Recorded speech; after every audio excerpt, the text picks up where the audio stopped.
America Bharat को तेल बेचने के लिए तैयार हो गया है। ये जब हेडलाइन आप देखते हैं, इसमें रिपोर्ट्स का हवाला होता है कि अमेरिका वेनेजुएला से निकले हुए तेल को भारत बेचना चाहता है। जब ये हेडलाइन बनता है और इस हेडलाइन में जानकारी आती है कि भारत की जो रिलायंस है वो इस समय यूएस से परमिट प्राप्त करने के प्रयास में है कि वो वेनेजुएलन ऑयल को लेना चाहती है, तो कुल मिलाकर के रशिया ना सही, वेनेजुएला सही, ये हमारी मौका परस्ती है या फिर बाजार के बेहतर विकल्पों को चूज करने की कला। आइए इस पर हम आगे बढ़ते हैं। लेकिन अब तक यह हमारे लिए कैसे मायने रखता आया, क्या इसके पीछे का घटनाक्रम रहा, उसका जिक्र कर लेते हैं। आप जैसा जानते हैं, अमेरिका हाल ही में ऑयल कंपनीज को बढ़ावा देते हुए बहुत तेजी से आगे बढ़ा है। अपने आप को 66 ऐसे संगठनों से बाहर किया, जिनमें से 17 तो वो संगठन थे जो पर्यावरण में पॉल्यूशन को कंट्रोल करने के लिए थे, या कहिए इकोलॉजी और एनवायरनमेंट के लिए थे। उससे बाहर निकला। उसने साफ बता दिया कि मेरा कुल फोकस फिलहाल ऑयल एक्सप्लोरेशन पर है, ऑयल निकालने पर है। लेकिन सारा तेल अमेरिका खुद कंज्यूम नहीं कर सकता। माना कि ऑयल का बड़ा कंज्यूमर है, लेकिन उसे ऑयल कंज्यूम करने से ज्यादा ऑयल बेचकर पैसा कमाना है। और जब उसे ऑयल बेचकर पैसा कमाना है तो ऑयल के जहां जहां सोर्सेज हैं वो उन्हें अपने कंट्रोल में लेने के प्रयास में है। और इसी क्रम में जब मादुरो को पकड़ा गया तो मार्को रूबियो का यह बयान कि हमारा क्या प्लान है स्टेबिलिटी, रिकवरी और ट्रांजिशन का, वो उन्होंने बता दिया। उन्होंने कहा, सबसे पहले हम 5 करोड़ बैरल तेल को बाजार दरों पर बेचने की योजना बना रहे हैं, जिसको अमेरिका ने जब्त किया है। उस धन का प्रयोग हम जो डेल्सी रॉड्रिग्स की जो सरकार बनी है उस सरकार की मदद के लिए करेंगे। 5 करोड़ बैरल तेल अमेरिका निकालकर बेचेगा। बेचेगा तो खरीदार तो हमें जैसे देश चाहिए ही होंगे। दूसरा, वेनेजुएला के बाजार को अमेरिका और पश्चिमी देश की कंपनियों के लिए फिर से खोला जाएगा।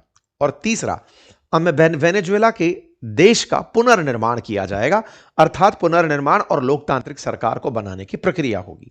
तो इस स्टेबलाइजेशन की जो प्रक्रिया है, इस प्रक्रिया से 5 करोड़ बैरल तेल बिकने का आसार निकल कर आता है।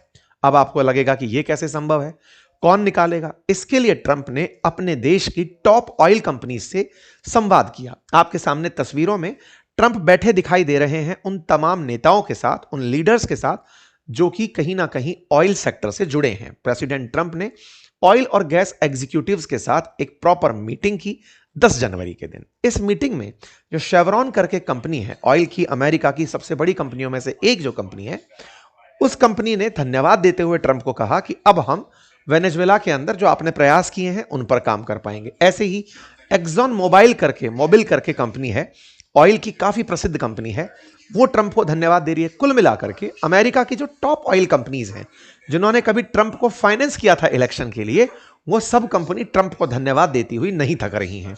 जब नहीं थक रही हैं तो कुल मिलाकर के ये वापस जाएंगी और वहां जाकर के ऑयल निकालेंगी तो निकालने के बाद ऑयल को रिफाइन करने के लिए खरीदार चाहिए होंगे। खरीदार में भारत सामने खड़ा है। तो डोनाल्ड ट्रंप बकायदा अपने इस एक्ट को जस्टिफाई करते हुए सब जगह दिखाई दिए और उन्होंने कहा कि हम जल्दी ही सारी चीजें एक्सप्लोरेटरी प्रोसेस पर काम कर रहे हैं, पैसा कमाएंगे, उसे वेनेजुएला को भी देंगे और दुनिया को तेल उपलब्ध कराएंगे। यह स्ट्रेटजी आफ्टर ऑल कहलाती क्या है? देखिए, आप सभी ने देखा होगा कि ईरान के पास बहुत तेल था। ईरान के पास तेल बहुत था, लेकिन उस तेल को बेचने नहीं दिया। दुनिया भर के देशों को प्रतिबंधों से डरा दिया। प्रतिबंधों से डराया तो मैक्सिमम प्रेशर की टेक्निक के चलते ईरान ऑलमोस्ट बर्बाद हो गया। महंगाई आसमान छूने लगी। आज वहां प्रोटेस्ट हो रहे हैं और जल्दी ही सत्ता परिवर्तन हो जाएगा। ठीक इसी तरह से भारत रशिया यूक्रेन युद्ध में रूस से तेल खरीदता रहा, अमेरिका को कन्विंस करने में कामयाब रहा कि हमारे पास ऑयल का कोई और सोर्स नहीं है। अगर आप हमें वेनेजुएला उपलब्ध करा दें तो बाइडेन ने हमें वेनेजुएला ओपन कर दिया था। हमने 23-24 के अंदर वेनेजुएला से तेल खरीदा भी है। लेकिन ट्रंप इस तरीके को रशिया पर अप्लाई करना चाहते थे कि रूस पर मैं इतनी पाबंदियां लगा दूंगा कि रूस के पास तेल होते हुए भी वो बेच नहीं पाएगा। उसके खरीदारों को मैं डरा दूंगा। माल भले ही वो रखकर बैठा रहे, खरीदारों को डरा दूंगा। तो भारत और चीन जैसे देश, जो कि रूस के सबसे बड़े ऑयल आयातक हैं, ये देश ट्रंप के इस प्रेशर में पीछे हटने को तैयार हुए। रिलायंस ने इस महीने साफ कहा कि वो 1% तेल रूस से इस महीने नहीं लेने वाली है। ऐसे में क्योंकि भारत की एक तरफ तो अमेरिका से ट्रेड डील अटकी पड़ी है और अमेरिका रूस को आइसोलेट करना चाहता है। देखिए, अमेरिका ने पहले भी सोवियत रूस को तोड़कर 15 देशों में बदला था। रूस के पास तब भी बहुत संसाधन और पावर थे। आज भी वो अपने खरीदने और बेचने की क्षमता के आधार पर दुनिया पर राज करते हुए रूस को फिर से आइसोलेट करने जा रहा है। और उसी क्रोनोलॉजी में उसने वेनेजुएला को कब्जा है कि भारत जैसे देश को तेल का अगर विकल्प दे दिया तो फिर रूस से ये तेल नहीं खरीदेंगे। और इसी क्रम में US willing to sell Venezuelan oil to India, ये हेडलाइन बनती है। बड़ा सवाल, क्या वेनेजुएला और इंडिया ने कभी तेल खरीदा बेचा है? क्या रिलायंस पहले भी कभी तेल खरीदती रही है? तो देखिए, रिलायंस के पास जामनगर में जो रिफाइनरी है वो वर्ल्ड की हैवी ऑयल रिफाइन करने वाली सबसे बड़ी रिफाइनरी है। एक तरीके से जो रिलायंस का जो वेनेजुएला से ऑयल निकलता है वो हैवी ऑयल होता है, उसे हर रिफाइनरी रिफाइन नहीं करना चाहती, उसमें बहुत ज्यादा गाढ़ापन होता है। ऐसे में वो तुलनात्मक रूप से मार्केट में सस्ता मिलता है क्योंकि रिफाइनिंग में मेहनत बहुत है। बाजार से कम $5-7 प्रति बैरल तक बाजार की कीमतों पर सस्ता मिलता है। लेकिन जामनगर रिफाइनरी उस तरह के क्रूड के लिए पूरी तरह उपयुक्त है। ऐसे में रिलायंस पहले भी वेनेजुएला से तेल खरीदता रहा है। आपको इतिहास में लेकर चलूं तो 16 से 19 में रोजाना 3 लाख बैरल प्रतिदिन वेनेजुएला से भारत तेल मंगाता था। इवन 2018 में तो हमारी कुल जरूरत का 6.7% तेल हम वेनेजुएला से मंगाया करते थे। लेकिन फिर क्या था? फिर ट्रंप आए थे।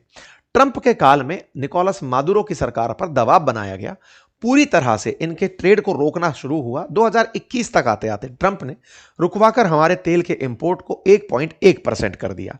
मतलब 22-23 में तो, जिस समय यूक्रेन का युद्ध शुरू हो रहा था, उस समय तो हमने वेनेजुएला से तेल खरीदना लगभग जीरो कर दिया। लेकिन 22 में रशिया यूक्रेन युद्ध शुरू होता है, दुनिया में तेल का संकट खड़ा होता है, यूरोप रशिया से तेल खरीदना बंद करता है, जिसके चलते यूरोप जिन जगहों से भारत तेल खरीदता है वहां से खरीदने निकल पड़ता है। इसलिए दुनिया में तेल की कीमतें बढ़ने लगती हैं। भारत अमेरिका से कह के रूस का तेल खरीदना शुरू कर देता है। परिणाम क्या होता है कि 22-23 के, मतलब 22 के शुरू हुए युद्ध के चलते 23-24 में भारत के अंदर तेल फिर से इंपोर्ट होने लगता है। हम प्रतिदिन 1.91 लाख बैरल तेल इंपोर्ट करना शुरू कर देते हैं।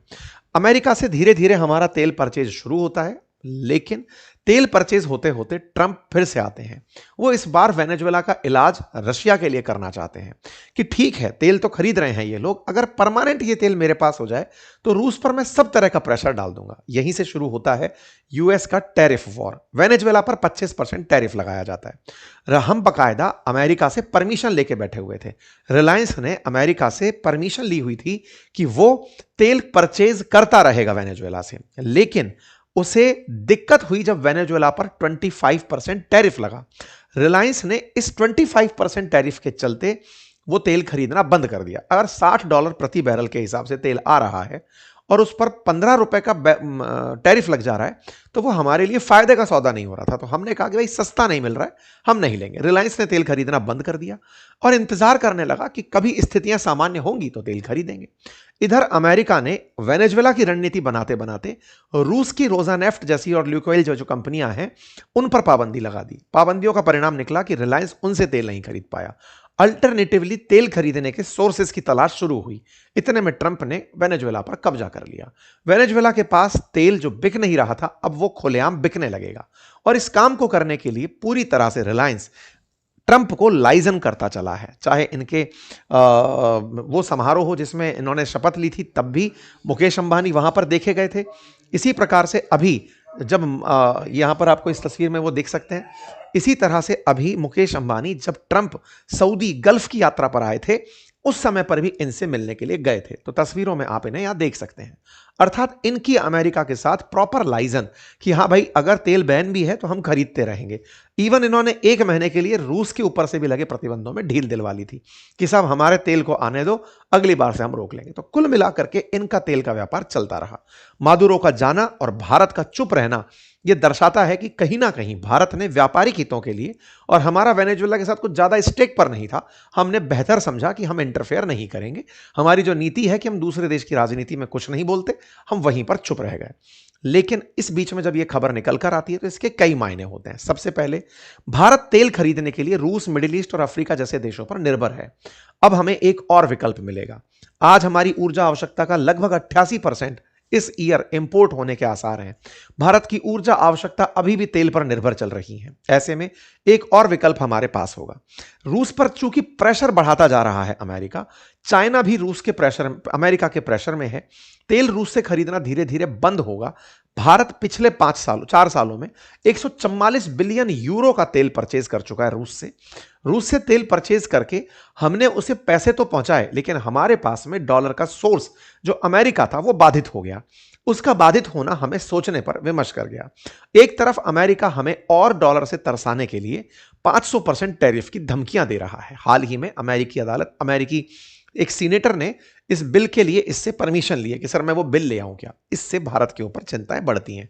अगर भारत अमेरिका के साथ ट्रेड डील चाहता है तो उसे रूस से वैसे भी इंपोर्ट रोकने पड़ेंगे। रूस खुद के लिए अब खड़ा होना पसंद नहीं कर रहा है, शायद वो अमेरिकी प्रेशर में आ चुका है। ऐसे में भारत का ट्रेड डील केवल मोदी जी के कॉल की वजह से अड़ा हुआ हो या फिर भारत रूस के साथ खड़ा है इस वजह से रुका हुआ हो, इन सब में भारत को ट्रेड डील जरूरी है। और इस काम के लिए रिलायंस जब वेनेजुएला से तेल परचेज करेगी तो ना केवल रिलायंस को फायदा होगा बल्कि भारत के लिए यूरोप का बाजार फिर से खुलेगा। रिलायंस से रिफाइन हुआ तेल जब दुनिया के दूसरे देशों में बिकने जाता है तो उससे टैक्स कलेक्शन भारत को होता है। परिणाम स्वरूप भारत की रिलायंस के साथ साथ और कंपनियां, इंडियन ऑयल, HP, ONGC, इन सब के भी बाजार खुलते हैं और बाजार खुलते हैं तो हमारा स्टॉक पर सीधा असर देखने को मिलता है। उम्मीद है कि वेनेजुएला संकट से भारत को होते हुए लाभ की आपने तेल कंपनियों के लाभ की चर्चा को आज के सेशन में जाना होगा। आप इस विषय पर क्या सोचते हैं? भू राजनीति से हटके बाजार पर अपनी राय अवश्य कमेंट बॉक्स में दीजिएगा। ये स्टैटिक्स फिर से आपको याद दिलाने का है कि मेरे प्यारे साथियों, मेरे इस YouTube चैनल पर 44% लिसनर्स ने सब्सक्राइब नहीं किया हुआ है, जो कि फ्रैक्शन ऑफ सेकंड का कार्य है। सब्सक्राइब का ऑप्शन है, उसे क्लिक कर दीजिए, चैनल को सब्सक्राइब कर लीजिए सो दैट हमें आपकी वजह से आपका समर्थन मिले। इसका कोई चार्ज नहीं लगता है। संभवतः आप इस काम को करके इस सेशन को भी अपनी तरफ से इज्जत बख्शेंगे। बाकी जिन्होंने सब्सक्राइब किया हुआ है वो वीडियो को लाइक तो कर ही दीजिए।